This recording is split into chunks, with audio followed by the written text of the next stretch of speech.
after. So I thought I'd just share to the team. I know my team knows what I do, but I don't know if everyone knows what I do. So I work for SI Systems, and we're the second largest staffing firm in Canada. My responsibility within SI is to run the national financial services practice.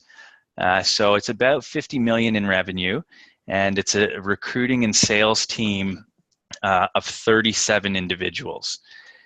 So before I came to Conversant, I had laid out some goals with my sponsor, my CEO. Kind of a pre-snapshot was the group was at just over 6 million in gross margin. We had a structure on the team that was not scalable to the growth we were expecting. There was certainly a lack of trust in management, and I would say poor culture. We weren't really good at the management level for having a consistent practice in terms of how we manage and coach to performance. And there was a lack of focus on new business development and just inwardly focused on our existing customers.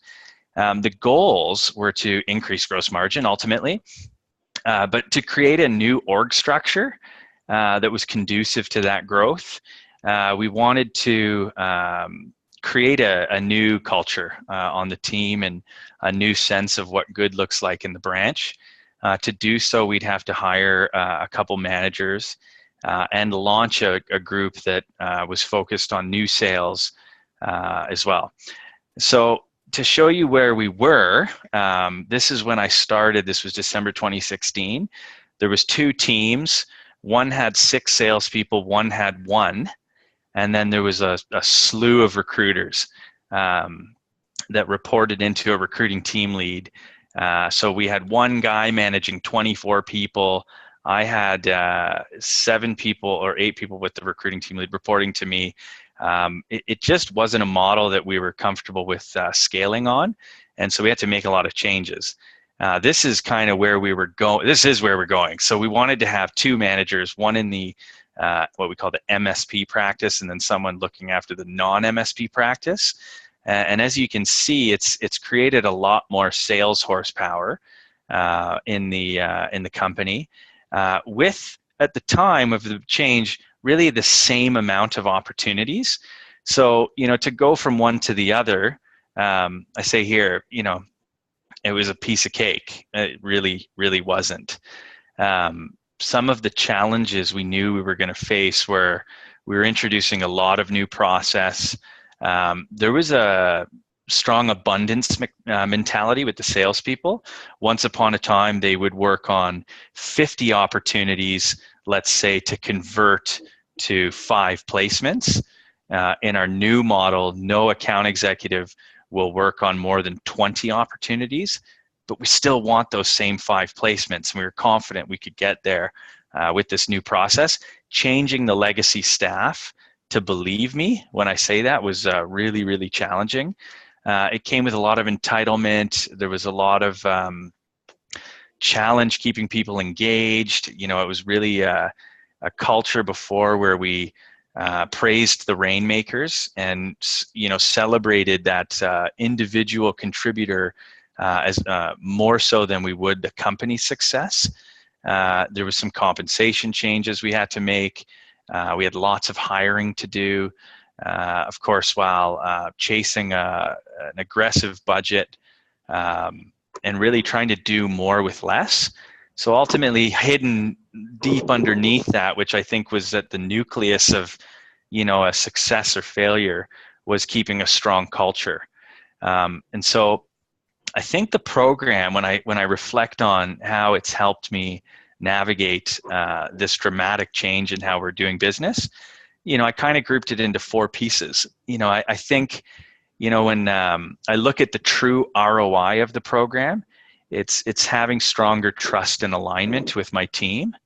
And I think from that comes culture, and from that, we're starting to see a lot of great results, which are About actually 2 hitting. minutes. Okay. Whoa. Okay.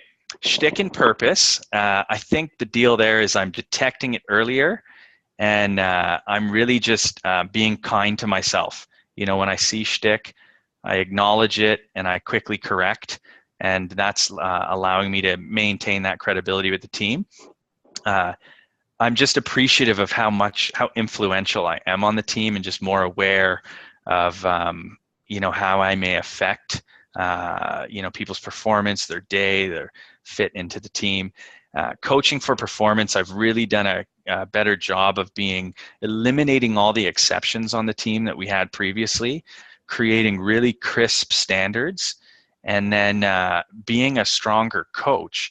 When people start to deviate from our expectations, I'm really able to bring them back at point easy, as opposed to it being a big deal where I feel like we used to coach out instead of coach back in.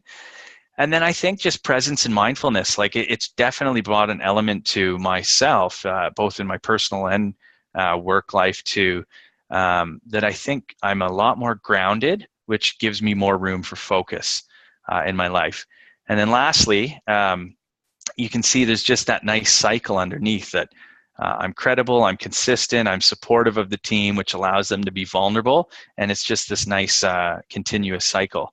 So the goal, the final goals, we have grown. We're at 7.6 gross margin. We almost have our new structure finalized. I had my highest net promoter score since taking over the operations. My managers are really aligned on what my expectations are for the team on performance, and so is the team. And we have launched that new business unit, and we call it retail, with 4 account executives, and have increased our unique customers almost by double. So it's been excellent. That's it for me. Awesome. Thanks. Whoa, that goes fast. That goes fast. So, yeah. First, I'd just like to open up for anybody, questions, comments that you'd like to make for Jeff, questions you have for Jeff, or comments that you have for him. And Jeff, remember I to have a question for you. Okay, thanks, Roger. I was intrigued by the idea of eliminating exceptions. Just to ground it, do you have a easy example that you could share? Yeah, I have lots. So as we were moving from we had this place where we had 6 account executives who would work on, say, 200 opportunities. What it meant to create more account executives within existing customers was, we would say, well, instead of taking those 50, we're actually going to put 3 people on them. And so the challenge is you can't do it overnight. So we were in this ugly place for a while where one account executive might still have the 50 opportunities, and the other people would only be getting 20. And it's a real breeding ground for like pointing at them and look at that one. Why do they get that and I don't? And a lot of easy opportunity to deflect on, well, I can't hit my goal because I don't have all those opportunities that they have. Or, well, of course I can't hit my goal. I have too many opportunities. Like, you can argue it on both sides. So by creating a real consistency for what the opportunity looked like for everybody, and how we hold them accountable to the expectations around that, it really helped create a much more neutral and what's the word I'm looking for? It was just again, it just, everybody on the same standards has been really beneficial to the culture. Nice. Mm-hmm. Thank you. Thanks. Nice work. That was going to be my question too. So since Roger stole it, I'm just really happy for you. I mean, it seems like every time we got together in Colorado, you were facing or faced during the course of our being together a really significant challenge. And talking, I just noticed this entire change in your approach. You're much more relaxed, and I know that you have probably been one of the best on our team, at least, of being very purposeful in your application of what we learned. And so I just congratulate you for that. Thanks. Awesome job. Yeah, I appreciate it, Elizabeth. Thank you. You make it easy. Hey, Jeff, I have a question. You said that you got your highest ever net promoter score. So do you have any more information about that? Like, what do you attribute that to? How come? Yeah, I think, if I think about that score, there's so many questions within. We send out a survey every quarter, and they're all about me and how I'm aligning to our values as a company. And ultimately, it says, how well do you think Jeff is running the branch, 1 out of 10, and how likely are you to recommend Jeff to your colleagues? Anytime, all the comments I've been getting, because there's a comment section, they can anonymously put comments. A lot of them have spoken to consistency, and ridding exceptions, clarity, transparency. Like they used to say, we felt like there was an agenda we weren't aware of. We're now, even moving into our new office, like I don't have an office. I sit right in the bullpen. I have these types of conversations oftentimes right out in the middle. I just think there's a lot more trust in management, and that's been communicated as such in those surveys, in addition to just getting the higher score. That's great. Well, I love what you're saying, right? Because I think this is a part about trust that often gets overlooked. Like the exceptions at the time seem like a smart thing to do, right? And yet they really can undermine trust when people don't know, well, how come they get to do that, right? And so I love the connection between those. Thank you. It's even the small things, like, I correct someone on like a quick little phone call they made, yet someone else says something very similar and I don't. Like even those little exceptions, I'm just more mindful of, how that little misstep in the bullpen could have an impact on people. And so it's, I really feel the awareness and noticing, how often I notice these things is just increased dramatically since participating in the program. That's great. So you'll see Melissa put up this insights board. We're going to try this and see how it works. If you go up to the top of the screen, you should be able to find where you can annotate. Can everybody find that? So if you go up where it says you are viewing Melissa Madden's screen, and then right next to that it says view options, there should be a drop down that says annotate, and then you can just click in the box that has your name and just write a quick note to Jeff about what did you get from the conversation that he led today.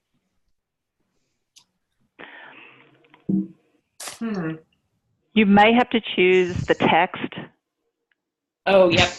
Button under, when you do annotate a drop down, and you can choose the third one text, from the that's left. Right. You get a pop-up that says text. Thank you, Melissa. I missed that important instruction.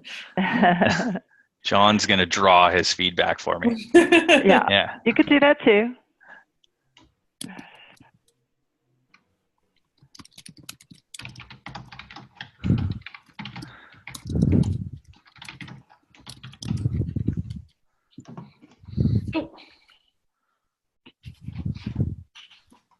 Yay. I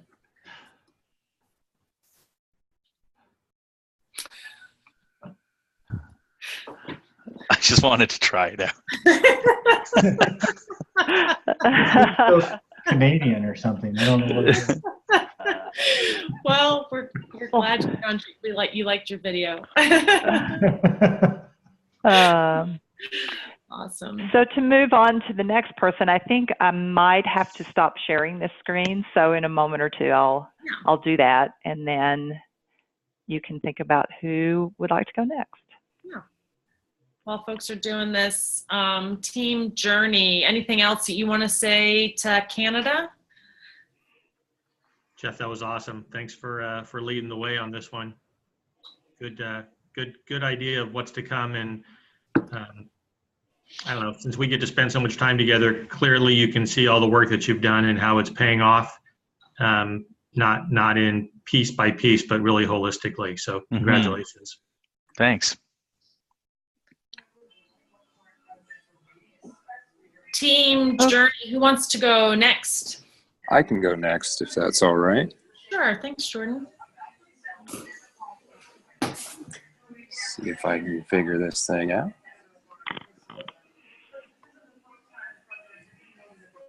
So will Melissa just flip me the little comment board? Yeah. Great. She will. And Jordan, did you find the share screen button? I believe so. Is it showing up? Nope. I can't see it yet. If anybody else can. Not yet. Nope. Not yet. Okay. Let me try this again.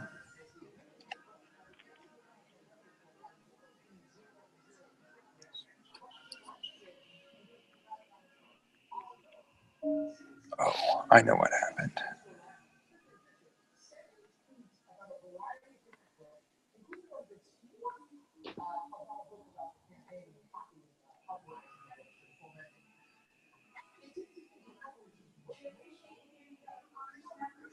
We need like good pause music. There we go. Yay. Yay. Elizabeth, I should have gotten the playlist. We could have been playing it. Awesome. All Thank right. you, Jordan.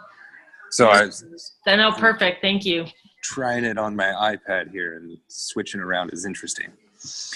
All right. So as we all know, this is why we're here. So my ROI project was a laser reliability project, as most of you are aware. I was brought into the company to try and help change some of the problems that had come up. And the main project that I was focused on was this Boreas laser. It's a component of our flagship product, and it was kind of underperforming in the market and starting to damage our reputation. The group that designed it was exited from the company and is no longer around to contribute. So several different groups, 3 different groups, one in Singapore, one in France, and one in Portland, we had to collaborate to re-engineer this design. And historically, the 3 groups did not collaborate well. So I was going to give a quick status update. We've made a lot of progress. We're on track to really make a large impact on the customer's view of our tools. Between the French team, Julian's team, and our team, we were able to find a bunch of risk items in the original design. And because I think a lot of the things that we had learned here, we made it through this kind of challenging time where the design that came out wasn't right, and with a lot of grace and a lot of efficiency. And I really think that CII helped with that. Historically, credibility and trust were not cultivated between the groups. And I think, as I said, this program really accelerated the relationship between Julian, myself, and the Singapore team. And as part of this rollout,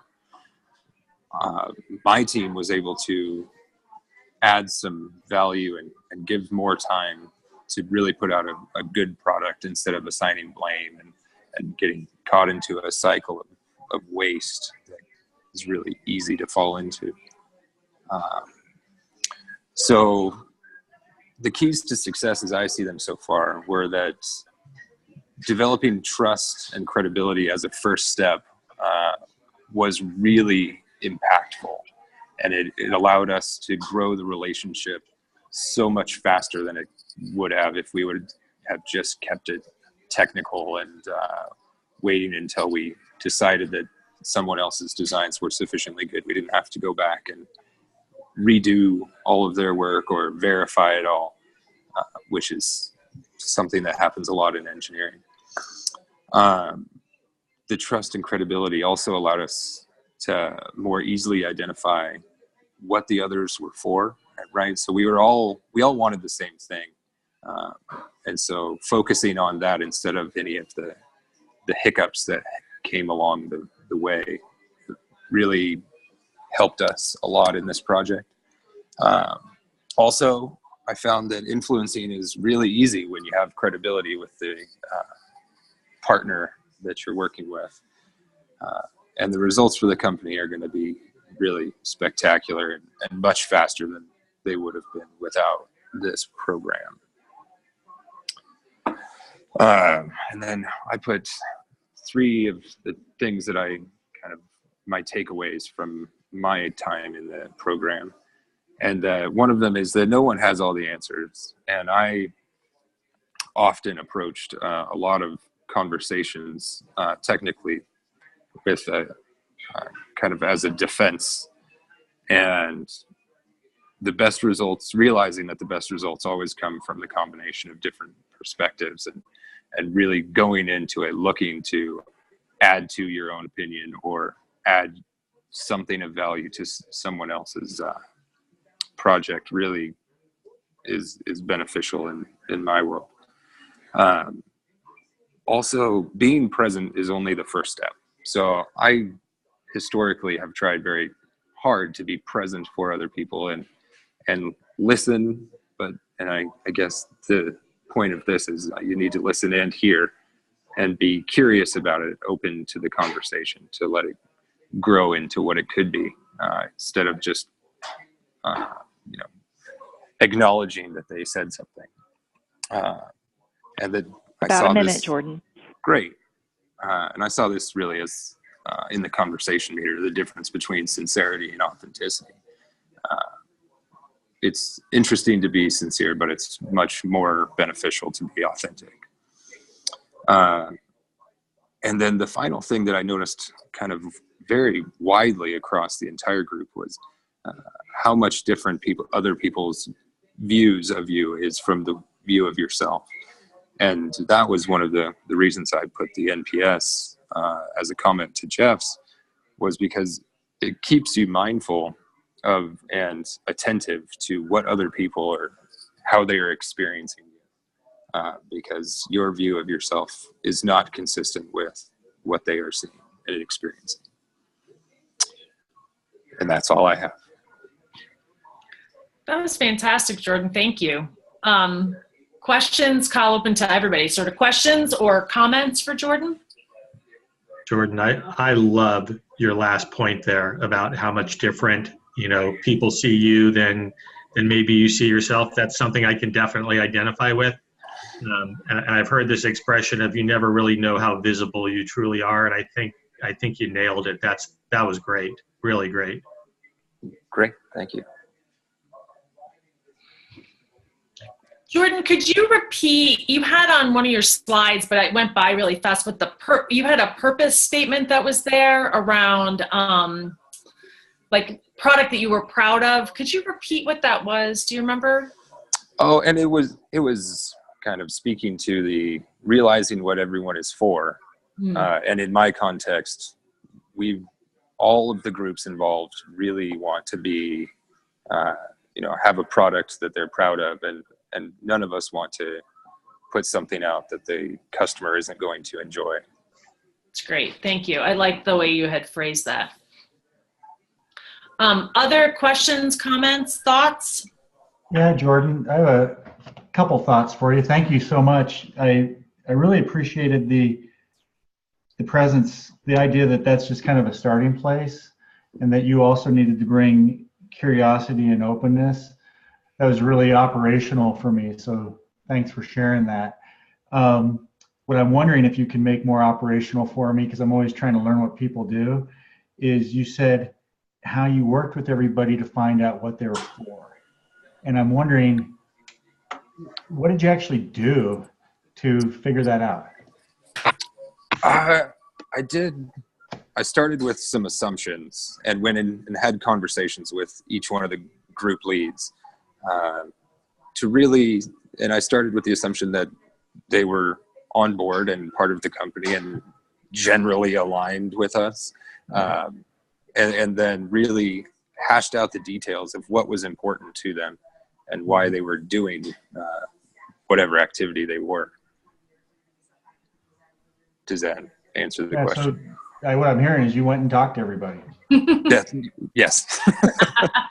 That's pretty operational. Thank you. Yeah, no problem. No, really, I appreciate that, because it could come off as, well, I just think a different way, but you actually went and did something to find that out. And I love the question that was behind it of what's important to you. So yeah, Julian and I spent a lot of time actually going through this because, I came in new and people weren't really sure why I was there, whether I was there to replace them or, find all the problems and throw them under the bus. And once we both appreciated that we were for getting a quality product and not really anything else, it really helped get us aligned quicker. Bravo. Thank you so much. Nice work. So, I love my stickies. My new sticky says, best results come from being curious and open to open to allow conversations to grow. Thank you. Great, Elizabeth. Thank you. All right, so we'll just take a minute and send a note or two. And again, Jeff, thank you for your question, because I sort of said this, is Melissa will capture these and send them to the person who's presenting, so you'll have everyone's feedback collected. So if everybody will just take a second and write a note to Jordan about an insight or something that you got from the work that he did, that'd be great.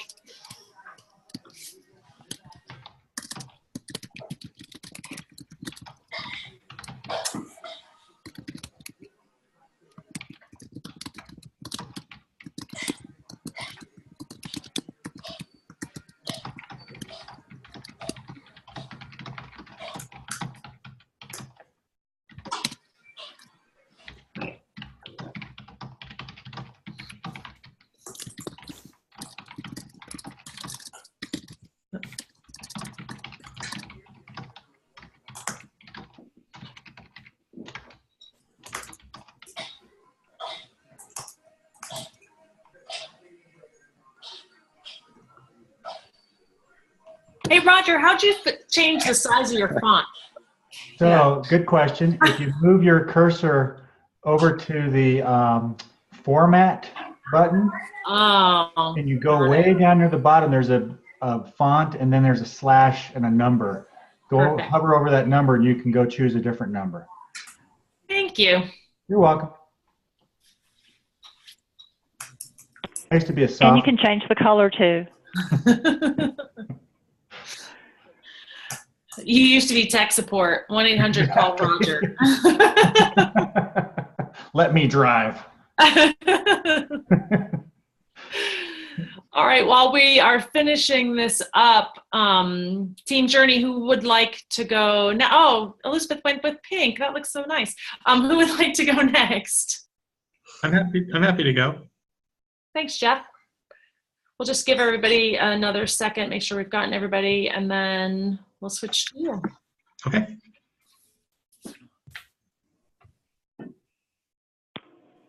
Okay. All right. All righty. You got how to do it? Gotta find out. You guys see that? Yep. Beautiful. Okay. Seamless. Perfect. How about that? So I think a little bit differently than probably Jeff and Jordan. When I came into this role, now I have to figure out why my computer is not advancing. Hang on. There we go. I was coming into a new role at a new company, and so I don't know that I necessarily had an initiative at the business as much as I had an initiative for myself. So kind of focused on three areas. One was being presidential. As I said, it was a new role. It's a new employer. It was a new team that I was working with, and I think I had probably more than needed this kind of phobia or fear in my head about what a title meant. From a being present standpoint, leaving my other role, I was very disengaged at home, not at the office, but certainly at home. Scattered. I kind of checked out. I got home from the day and unplugged and just kind of let everything go, including what was going on around me. And so I needed to get back and find some balance. And then I also needed to figure out how I could still be me and be my authentic self and shed some of the, I don't know, maybe some of the labels that had been applied to me in the past. You know, he's a nice guy. He doesn't push back. And so I think for really the first time probably at this point in my life, or even in my career, this program was an opportunity to kind of reinvent myself, reground myself, and to a degree reinvest in myself. And so, as I've said to all of you, absolutely the right place, the right time, the right program. And so that's kind of what my project, I guess, centered on. If I think about it, I'm going to share with you a lesson that I learned about being credible, about influence, and about having impact. And so each of these little icons will tell a little bit of a story here. So kind of reading across the top, kind of share a lesson with you, where and how that was applied, and then how it's really had an impact on me or on my organization, or for that matter, how does my boss look at it? In credibility, with some great coaching from Robin, I kind of learned this concept of, make the implicit explicit. And what that meant to me and how I apply that is, oftentimes I wasn't being vocal about my decisions because I was in agreement with others. And as you know from my shtick, that can be a little bit of a problem sometimes. If you're in agreement or you're looking for collaboration, people start to wonder, well, do you have a thought? So making the implicit explicit was a way to let others see what I was thinking and kind of explain my thought process. And what it allowed for me was, people recognize, kind of like the scarecrow, yeah, I do have a brain, I do have an opinion, I have a perspective, and I don't just go with the flow. And for my business and also for my boss, they can see that, yes, I am engaged and that, I am driving this in a specific direction versus, as I said, just kind of going with the flow. In our influence workshop, this idea of contributive decision-making versus authoritative decision-making. And, while it's okay to be, collaborative, the way that I've applied this is kind of to say, look, this is my decision to make, but I'd really like some additional points of view. And that allows me to really ask for input when it's truly valued. I'm not one of those people, and I need to make sure it doesn't come across that I always ask for opinion even if I'm not going to use it. If I'm not going to use it, I'm not going to ask for it. So that's the time to be declarative. So this is that perfect balance of finding purpose and shtick. And this is, the difference between the two for me.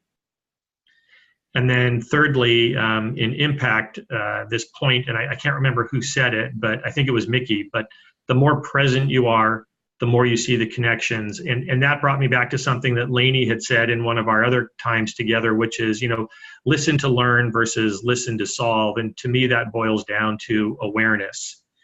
If I am open and I am engaged, and I am looking and listening to everything going on around me, you kind of do see all of those connections, almost those, it's like a sixth sense, right? You can kind of start to make some connections that normally you wouldn't have seen if you were only listening for one specific thing. And so again, it's that listening to learn versus listening to solve for a problem.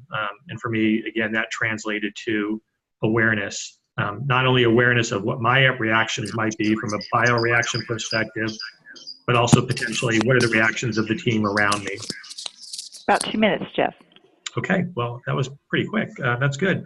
So, I kind of get to the takeaway here, which is my, oops, hang on. There we go. For me, I think the thing that I'm really walking away with, and I carry it with me actually everywhere I go, are those two stickers put together with purpose on one side and shtick on the other. And I will always go to my purpose, and I will always say to everybody on this call and in our cohort that, my purpose below is a constant, it's an invitation, and it's a promise. And so I thank everybody for the learning that you've helped impart upon me. I think Jordan's point, again, really rang home, which is, you don't always see yourself the way that others do. And so for me, this, again, right place, right time for this program. So thank you.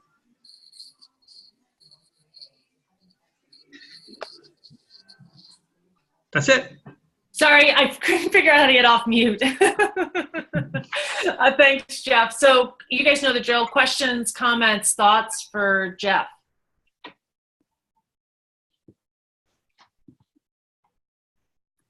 Well, the greatest growth I've seen is really in that collaborative decision making versus the authoritative, and Jeff recognizing that there are times in which he just has to make a decision and it doesn't matter what anyone else says or thinks. And I think that that's huge growth. And it is really taking that presidential title and putting it on and being comfortable with it and all that entails. So I'm really excited for you to have made that leap. Thank you very much. Yeah, I'd echo that. I think even just in our sessions, both at the ranch in Boulder, but also in our groups, I mean, I've just experienced you differently as well. I mean, you did seem like a bit going with the flow in the early days. And, you know, even with our group, you've taken a much more assertive stance with the team. And, you know, and you've done so in a way that, you know, my shtick would be quick to be intimidated by that presidentialism of yours. But, you know, you've done so in such a nice, friendly way that it's just very unintimidating. So it's great. I hope that your team is experiencing that too. Thanks, Jeff. Hey, Jeff. So, Jeff, I have both a question and a comment. So I'll do the question part first because that's what I really want to know. So how is the relationship and the dance for you with the person you're reporting to? Because there's, you know, you've been working on some stuff which has changed both how you interface with the team, but also up the line. And so I'm wondering, how's that been? It's getting better because I've learned to anticipate kind of what the next question is, or the next step, Brian. So for my boss, it's all about action. You can talk all day, but unless you've got an action, a date, a timeline, the action, that's where it shows up. And so as we work together more and more, I kind of am learning to understand what he expects. So I will give him an update, but that update is all predicated on here's where it's going. This is what you can expect next. So I think it's more a matter of framing things from his perspective. So great question. Thank you. And then the comment is, it's like investing. You're always trying to pick the next hot thing. I will tell you, we started about credibility, talking about credibility, and it's will people follow you? And I don't think it's any risk for you, but it is fine to give better than you get, and your ability to include people and be sensitive to the impacts, not a sign of weakness. And with a unemployment market under 4%, we're spending a lot of time thinking about talent and thinking about what their experience is inside the organization. So what you're doing now is going to be paying dividends. So watch that, because it could be a really nice fact to report up when your turnover is lower than some of the other parts of the organization. That is awesome. What a great perspective. Roger, did I hear you getting ready to make a comment or a question? Yeah, I was. Thanks for noticing. I kept being a microsecond late. Jeff, I was curious, when you said listen to learn, it's kind of like a sixth sense. What is that? What's your inner process? What do you mean by that? Because I kind of get it, but I'm wondering, I'm always curious about what people do to actually make this stuff work inside themselves. So what does that mean to you? For me, it's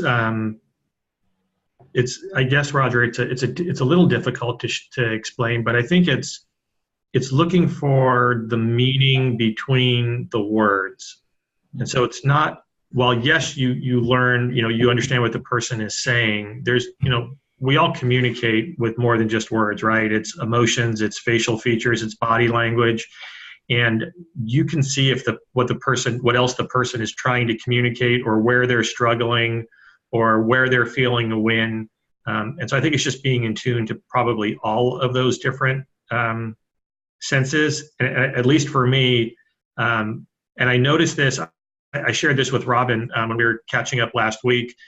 When we were together in Boulder, the first half of that day together, it was really, really hard for me to settle in. I just had too much going on in my mind. But after we finished putting our pictures up and explaining those, I kind of settled in a little bit. And it was almost like and I never saw the movie, but people have explained it to me like The Matrix, where you can kind of see things moving in slow motion.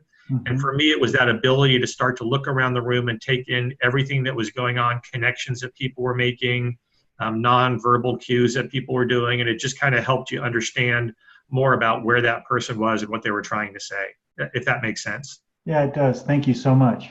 Yeah, thank you. Yeah, Jeff, I mean, what I heard and what you just said, I don't know if this is what you meant, but really it's being present, right? Like, so actually just being present is what allows you to do that. My question is, so I've known you for a long time. Yep. And I know that one of the things sort of coming into the program is you just said, like, I don't want to be an asshole, right? Right. I want to be a leader and prove that you don't have to be an asshole. So, like, if you could summarize it, what's the one lesson for you about how to be a leader that's not an asshole? So for me, and it all came out in this conference that we just did for our top producers, I was very open. I was very open in the sense of communicating and open in the sense of listening.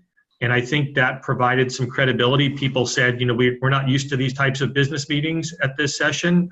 They tend to not be that they're secretive, but they tend to be very, this is what we're going to share. We're not going to share anything more.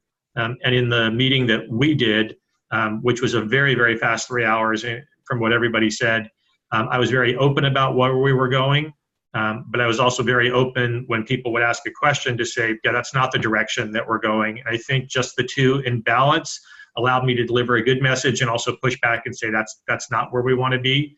And so I think it's a long-winded answer, Robin, to your point, though, is I think if I can continue to be open and present and understand what people are looking for, then I can take the good and the bad and not have to be an asshole to deliver the message.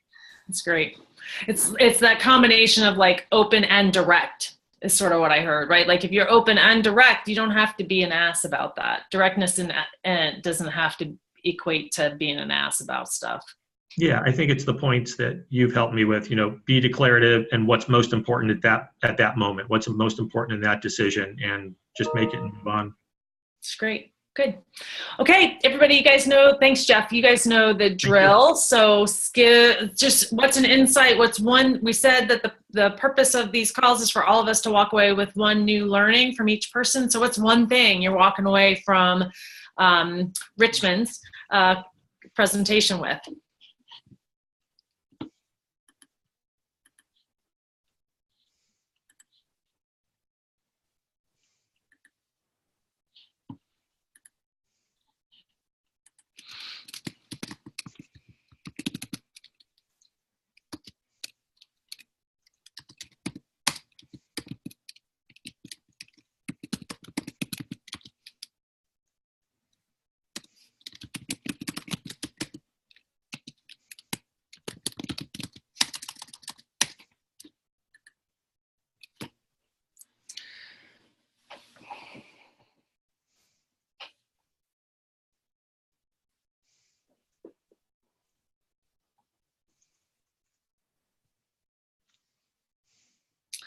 All right, Elizabeth and Brian with a Y, you guys can duke it out. Who's up next? Elizabeth, it's all you. I'll back clean up.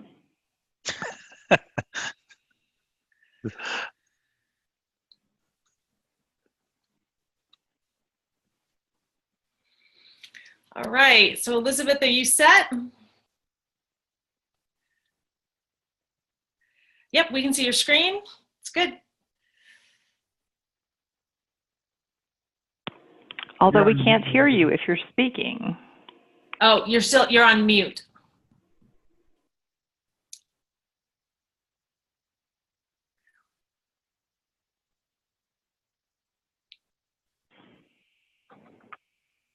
There we go.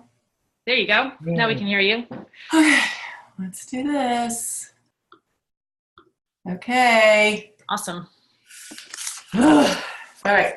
So, reflecting upon my entire Conversant experience, a little surprised that faith was a constant theme throughout everything, but not only from my own spiritual perspective, but I also thought of it in terms of the faith that we had to have in each other and in conversant along this program. And while I think it's safe to say that we all experienced times of doubt, resistance, and challenge, at the end of the day, we had to start with 2 pieces of bread, a jar of peanut butter, and a jar of jelly in order to create this great sandwich at the end of the day with these 3 elements. And here's my approach. So have a little faith goes a long way, learning to listen, asking what time it's for, and the importance of alignment. So what was my ROI? As you know, I have this new Instant Pot, and I love it because it allows me to procrastinate and still serve up a decent meal at the end of the day. But it's a particularly nice analogy when it comes to my experience with my ROI project, in that an Instant Pot is capable of achieving quick results under high pressure with the flexibility to stop and restart along the way. So I had this challenge of creating a new firm-wide program known as HB Innovate to target early stage and startup companies throughout the firm, using existing programs in large markets, existing programs in small markets, small events, brand new programs, and then the great unknown. So combining all these programs and events under one umbrella, developing a budget, solving for multiple different types of personalities and attachments to the way things had been done and should be done in the future, blending in a new boss midstream, and with still the directive to show positive ROI for the second quarter, and expanding into new markets in 2018. So much like Richmond, mine was a more personal journey as opposed to organizational. So credibility. One of the most significant tools that I took away from the credibility exercise was the cycle of value along with the conversation meter, which I viewed as being 2 things that went hand in hand. Cycle of value, aligning deeply, acting quickly, adjusting often. And here's all my wonderful little sticky notes that are all over my monitors and remind me what conversation is it time for now, what worked well, what was more difficult. And the constant reminder that, like it or not, you're going to align it sometimes, you might as well do it now.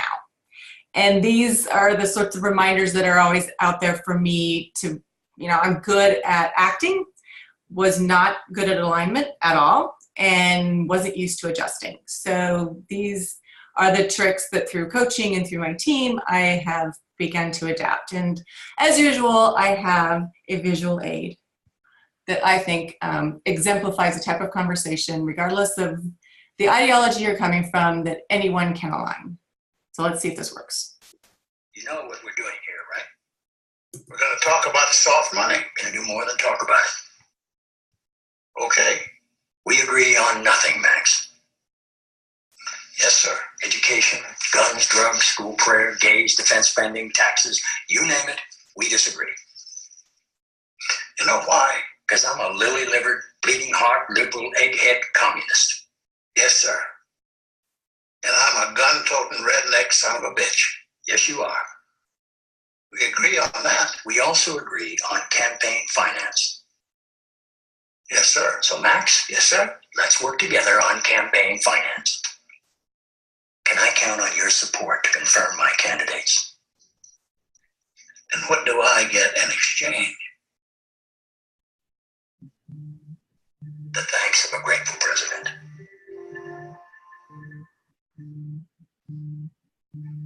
Good answer, sir.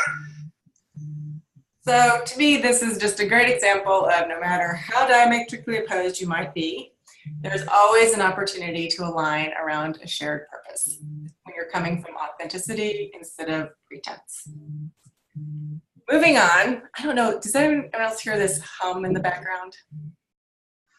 There's someone that... No, I don't hear it. Okay. So moving to influence, it's impossible for me to think about January without addressing shtick and purpose. And so I gave this assignment to my kids and I said, all right, who am I in shtick and who am I in purpose? And this was my daughter Abigail's response. Talk to me. Talk to me too, sister. Be less desperate for female friends. So she said, when you're constantly looking for approval and friendship, that is what you do, and you are not at all persuasive. So I took, and then Purpose, my daughter Emily said, you are like the mom in Friday Night Lights. And I couldn't come up with a good, whatever, clip. So I took that, and I think that that's awesome, and I thank her for that. But About 2 minutes, Elizabeth. Okay, these are the stickers that I have around when I'm thinking about influence. Here's what I hear is important to you. What do these people need for me to be right now, which was really important when I was working with associates on the leadership teams and creating them. How did they need me to be? They needed me to be clear. They needed me to be excited. They needed me to be focused, which was just a great way of, oh, can you take her out? Sorry, family. And here's what's important to me, what's important to you. And one of the key results was the new leadership teams that I was able to form in Omaha and Kansas City that have been extremely, extremely productive. Finally, impact. So what did I hear in Boulder? Problem solving as a team was huge. And we did that over and over again, individually as a group with our, hey Ben, can you shut the door? The impact of active engagement and asking the right questions was extraordinary, especially as you remember, I spent an extra 4 days in Denver with my mom and with our team in Denver. And the seamlessness of moving from what we'd experienced into those environments really was impactful in my ability to reach out to new sponsors and reach out to new opportunities in Denver and coalesce around that team. So here's my final great, I think, what is it I said about this? The energy, humor, positivity, love, and collaboration of this final clip exemplifies how I feel about my ROI experience.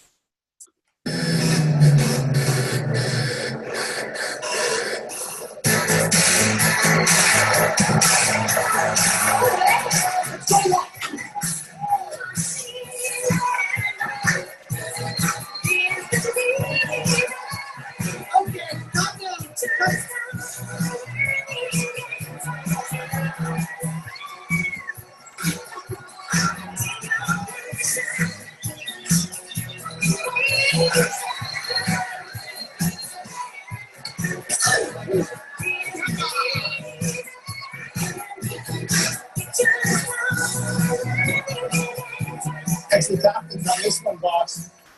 I see that.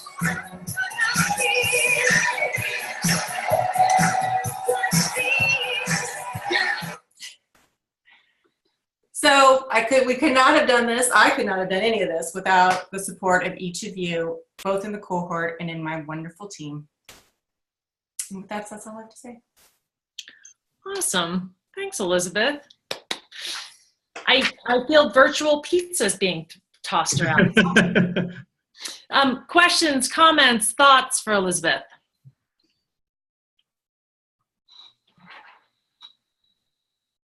So Elizabeth, there's a slide or a bullet in there, maybe the one we just left, where you talked about making decisions together and shared accountability. And that's really important for me because sometimes I feel like you just put the whole world on your shoulders and you expect yourself to do it all, solve it all. And I think it's both like huge growth and sustainability to say, yeah, and others have their piece in it too. So that made me really happy to see that. Brian?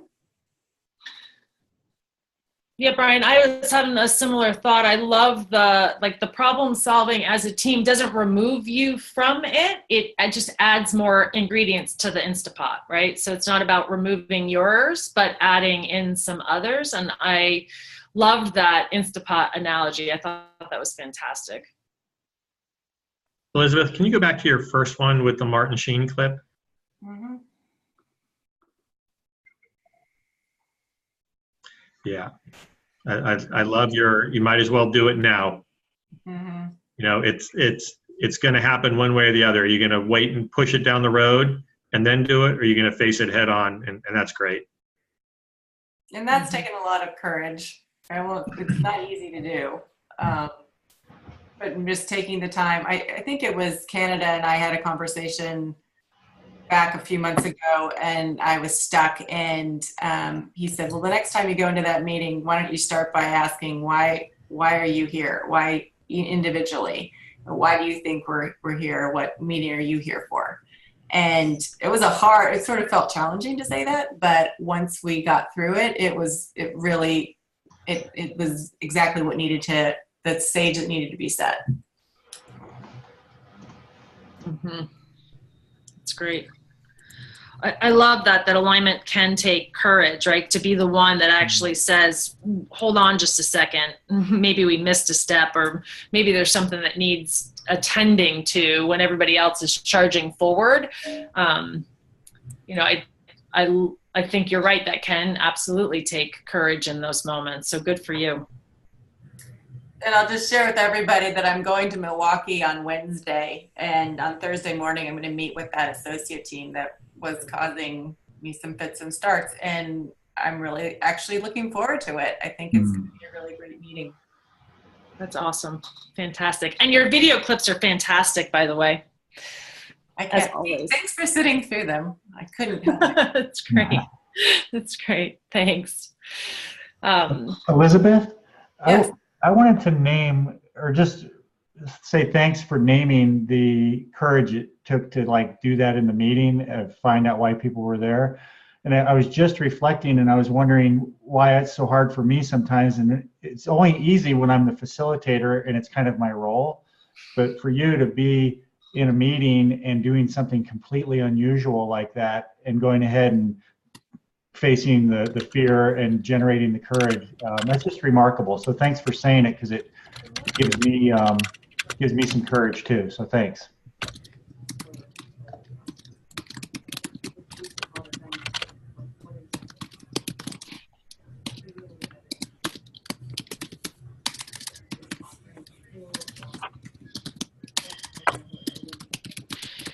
Elizabeth, while everybody's writing on the screen, I'm curious, what do you think you might do differently in this meeting in Milwaukee today than you might have done if you were having this meeting in August? Well, it all starts with honestly, I went into each of those meetings as if the one program that we had engaged in and had the sponsorship with was the direction that we needed to go in Milwaukee. And this time I'm going to start with a blank slate, which is going to be interesting because the partners that are the proponents for that program will be in the room. But instead, I'm going to be saying to the entire associate team, clean slate, what in Milwaukee do you want to engage in? What of all the things that are out there, what would excite you the most if we sponsored you and gave you, $2,000, $5,000 to go and invest in?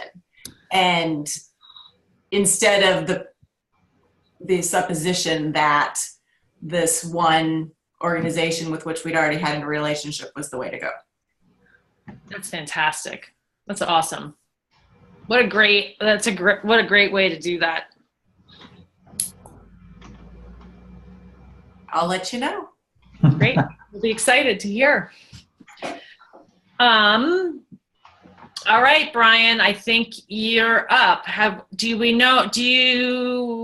think you can run it from your screen? Oh, I'm quite certain I can't. Okay. So, Good. Melissa, I have it and believe that I can share it. Perfect. And Melissa, bless you. That's why I sent it to you just a minute ago. All right. Can you see it? Fantastic. So, we can advance one slide. Yeah, just tell me when you're ready. Just say next, and I'll hit it for you. I'm so happy with that. I thought I was going to be holding up papers. So the analogy for me here is you're sitting by a really, really calm, deep lake, and you take a giant rock and you throw it out into the middle of the lake as far as you can, and it makes a giant splash, and then it starts with ripples. So that was sort of my guide for this one. So, you know, what happens when it first hits the water? That's the person, and then draw a bigger circle. The number one, that's, you know, somebody on my team. The close-in team is the folks I work with, about 20 or so on my HR and property management team. And then what comes next? So yeah, if you'd advance. So the first, I would say, half of this for me was some really needed introspection, right? So some stuff just wasn't sitting right. Things didn't feel like they were clicking. I knew there was some distance and pain, but I was having a hard time figuring out why, and maybe more importantly, what my role was in that. So that's what, you know, a few things need work. And one of the things I learned when we spent some time talking about connection is that I was using this listening and holding back as a defense mechanism. So my role, it's really easy to slip into, let's make everything about you, and I'll nod and we'll listen and we'll work on your stuff, and I'll show and share nothing. And for a really long time, I thought that's what was required, but it's really artificial, and it's really hard to trust people that you don't know. So that was a great big aha, which is, you know what, if you want people to trust you, follow you, and be close to you, then you got to work on that connection and that transparency and authenticity. And it's, you know, the ROIs are, you know, sort of inside and outside the organization. This is like, I don't know, what I love about this work is you can use it in your whole life.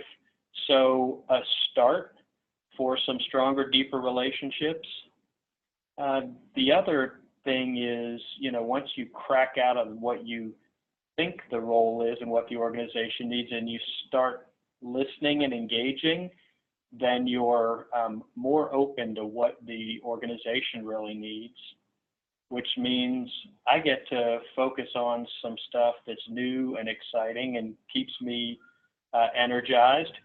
And then the last one is a quote. So I said, look, you know, we were rolling something out. I said the old Brian would have 29 slides, a budget, and a project plan. It'd be right down the middle. We'd make it, but it might not be great. I said, we're going to try this one. I have no idea. It might fly and it might sink, but we won't have to wait 6 months to try. And somebody said, ooh, I like the new Brian. So that was fun and affirming. So that's the whole person slide. So the number one is a direct report. Her name is Dawn, and you know, we've all done this long enough to have hired a number of ones. I thought, you know, that movie Groundhog Day, I really don't want to live Groundhog Day. I don't want to do the same things in terms of connection to a number one. So what if we tried from like the second day to really work on partnership and trust and vulnerability and authenticity? And so, you know, Robin, huge shout out. So we had one point in our coaching conversation, I was like, I want to try this, but it's really hard and I might or might not get it right. And you said, what if you just, the first words out of your mouth is, this is important to me and I'm really likely to screw it up really early, and then I need your help. So for me, that's really freeing, right? Once you say that, then you can sort of flow with some stuff. So it's my famous line, which is, I have new and novel ways to screw this up, but I am committed to getting it right. So help me walk. So that's been really fun. And then this is the, you know, my version of the Jeff Richmond, which is, how do I balance a connection with you and a genuine care and empathy for where you are, with some really high expectations about doing great work fast. And for a long time, I had trouble squeezing those into the same direct report relationship. But I think at the end of the day, if you do this stuff that's above the line and you build a degree of trust, then you really can have both connections and high expectations. And it's not a or sort of deal, it's an and deal. And so I shared with her this conversation meter and said, the rocket fuel is us working to the right-hand side of this. And I got no interest in pretense or politics or game playing or trying to figure out who you are if you're not being authentic. And it's been a really good start. So the ROI there, some innovation we've done, some really neat stuff around engagement and listening and involvement. For her, it speeds up the leadership development because I can say, yeah, I'm going to push you hard and I'm going to put you in front of this executive committee and I'm going to introduce you to board members because I trust you and we can talk about it. Great for succession planning. You get a really quick look at talent and say, is this right? Is it right for you? Is it right for me? And then personal sustainability is all about, man, if you have a great team, you can bear a lot. And, we're starting to build a really good team and it feels good. About a minute. Yep. And then next slide, I'll let you read that one. So the ROI, the one I love is less drama, right? So focusing on that stuff is taking the drama score down for everybody. And the feedback is from an employee I read up the elevator with who says, man, thank you for listening. Thank you for changing a culture that really needed it. And then the last slide. So these are next steps coming up. The one that I'll stick to the middle one. So we have invited Robin and Ron to come in and work with a group of my peers at the senior vice president level. And instead of, taking a year to try to figure out and playing it safe and doing it just with a teeny little pilot, we're going to take the program to the top 20 leaders in the organization because I really believe in this stuff and I think it really could be good for us. So we'll work on collaboration and influence, but in the end, no guarantees and no need for certainty about how it works. We'll try working without a net for a little bit. So I'll stop there and I'll say, I've done lots and lots of development in my life, and this one is, I will just go ahead and say, I think top number one. I won't even hedge the bet for sort of all these reasons. Really nice, Brian. Thanks, Brian. I promise that the sticking your neck out will not be such a stretch. So I promise to make sure that we don't have your head get chopped off. Questions, comments, thoughts for Brian? Brian, I love your comment. It was on the previous slide about less drama. I think that is true across the board in whatever situation you find yourself in. That tends to be, it can be both a catalyst and a multiplier or an accelerator, and not in a good way. And I just find that when you find the right balance there, I just think that was I think it's just a great bullet point to have in your kind of findings in your ROI learning presentation. Thank you. Yeah, could you go, Melissa? Could you just go back? I think it's on slide 3. Nope, the next one. I apologize. Yeah, this one just sang to me, like reframing that relationship. Perfect's not required on either side. Balancing connection with high expectations, and yes, you can do that. I mean, it's really an elegant way of saying exactly what I've been working on with my team. So it's really nice. I like how you've phrased all those. I think it's great. Thank you. Hey, Brian, I really appreciated right near the beginning of your presentation this idea that it's you can't trust someone unless you know them. And the way you showed up in this presentation today, I felt like I really knew you. So just thanks for being an example of what you're talking about, because it's really powerful. Thank you so much. Thank you. Brian, because you skipped past it just a little, the less drama, what would you say is the main contributor to that? I think people have an avenue for saying what they really want to say, and so they don't have to find some weird and squirrely way to express it. Wow. That's great. Just giving them the opportunity and the channel to say it directly, then they don't have to go behind the scenes or play the telephone game with it. Yeah. Great. Good. Thank you. Hey, Brian, I know like Richmond has Lou and Canada has, can't remember his name. Derek. Derek. You have a CMO that you've been working on your relationship with. How's that been going?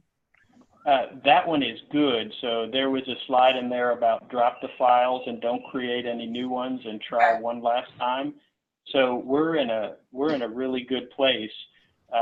If I put my finger on one thing, it's like, try one more time rather than give into that frustration or anger or, sort of, I know why you're doing this, because sometimes that last time is the breakthrough one. Great. That's great. Beautiful. Thank you. Well, so you get, again, the story here. Let's give Brian something to take with him. What did we take from this? So what's the one insight that you would want to point to for this conversation?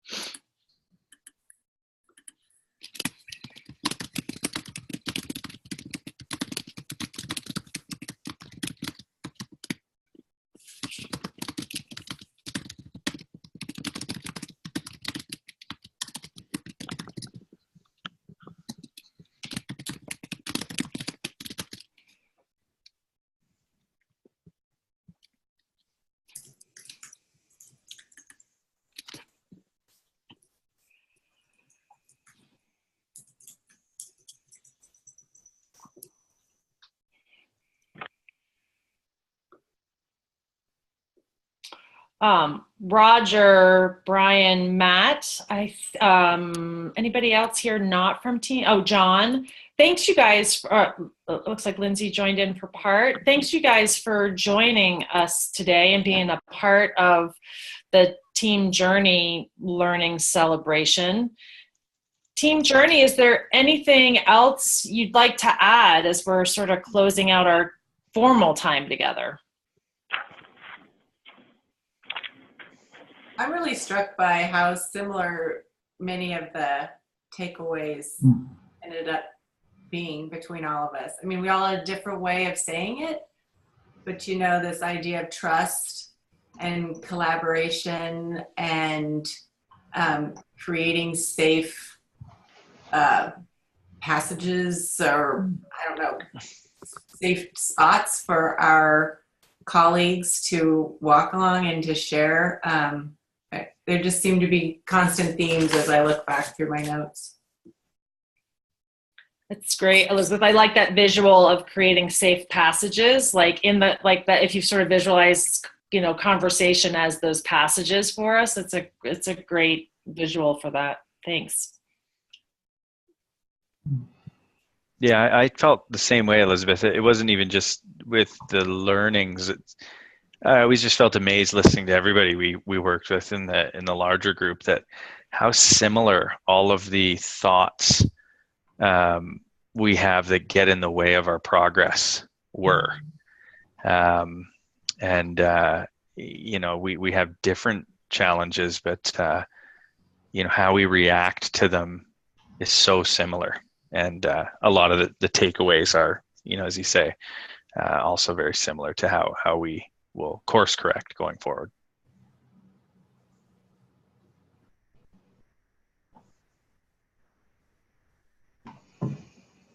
All I have to say is great job, everyone.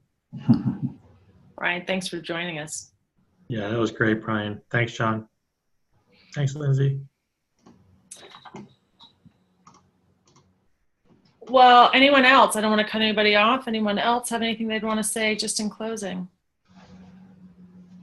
If I might add, about a month and a day from now, it's way out there, but the Global Connection team is going to have one of these calls. So if you got at all inclined and any interest, please join us, and we'd love to have you. Thanks, Roger.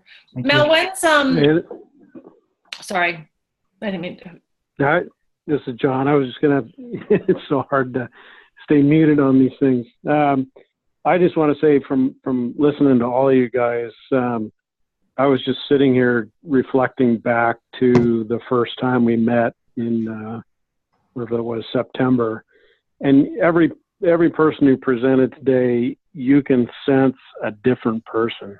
It's truly amazing to listen to all of you talk about your learning and to visualize a changed person. It's truly remarkable. So congratulations to all you guys. Well done. John, thanks. John. Thanks. Thank you. And thanks for John, thanks for being here, and thanks for your comment. Absolutely. Anybody else? Well, I haven't said much, but I've just been soaking it all in. And I think if I were to say anything, it would just be duplicative of what everyone else has said. So I'm really happy to be a part of this. And it was easy to clear space to make this happen because this is important to me. And so congrats to everybody on your presentations. And thanks for letting me join in. Thanks, Matt, for being here. Sure. Well, on behalf of all the Conversant faculty, so I just want to say thanks to everybody for being here. Thanks to Team Journey for all the prep and the thought and the work that you did into putting your stories together in a way that was insightful and gave us sort of a really clear picture of the essence of the work that you've been doing.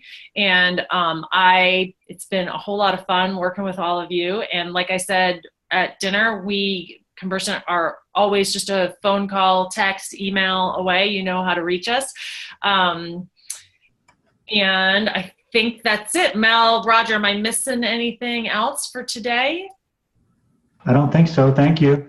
We'll send the recording out to the entire cohort so everybody has it. You guys will hear from me because we'll have wrap-up coaching calls. And I think that's all for today. Yay. Thanks, you guys. What a great day. Great job. Monday. Thank you. Bye, everybody. Thanks, guys. Bye. Take care. Bye. Bye all. Bye, all.